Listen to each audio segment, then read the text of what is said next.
So what's your business model, going into how do you approach making So all those great services into a business? we are insurance based. So we see most major medical insurances. There are a couple that I don't, that I have been with, but I had to break up with them because they were causing me too much time and attention and then not giving their patients what they promised their patients. So, because we are insurance model, we have to make sure that if it's a non covered service, or like they're getting a laser, which the insurance plan won't cover, that they are aware of the out-of-pocket costs and that on top of their copay or deductible, whatever it is, that there's going to be an add-on feature. So everybody that gets therapy is getting what they need. And I tell them like the insurance pays what they think is medically necessary, but people have had lasers for over a dozen years, but they're going to still call them experimental because they don't want to pay for laser. So like How do they call it describes experimental if it's FDA approved? I don't even understand that. it makes no sense. It's just because they don't want to pay for it. That's Yeah. it. And so I basically like have that talk with the patient, which is never fun to have to talk about finances with the patient, but just letting them know like we're on the same team as a doctor and patient. Your insurance is who we have to prove medical necessity to.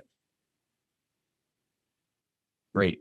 Excellent. Yeah, a lot of solid points right there. But so you're basically cash and insurance, Yeah. but your So insurance our pays biggest most. thing is getting our insurance patients to maximum medical improvement and then transitioning them into a maintenance cash pay. Do you have a And that challenge doing that?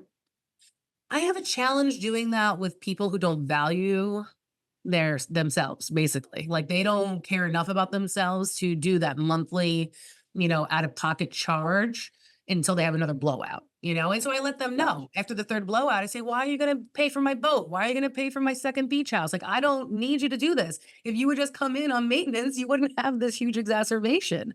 So, the ones that were going to do it transition easy and they understand it. They value the care. They value themselves. The ones who push back after their third re-exacerbation, they're like, you know what? I probably should come once a month after I feel better so it doesn't feel this way again. I'm like, huh, I wonder if you where you heard that before.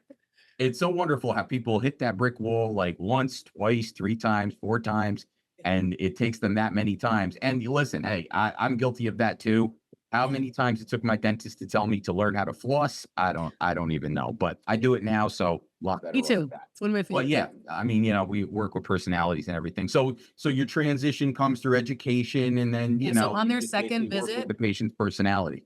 yeah, on their second visit, they're getting a full run through of their diagnosis, their treatment plan, what our goals are. And of course, our goals are to get them to maximum medical improvement and dismiss them from active care and into maintenance care. So they're getting the spiel from the get go of where our goals are. Very nice, wonderful.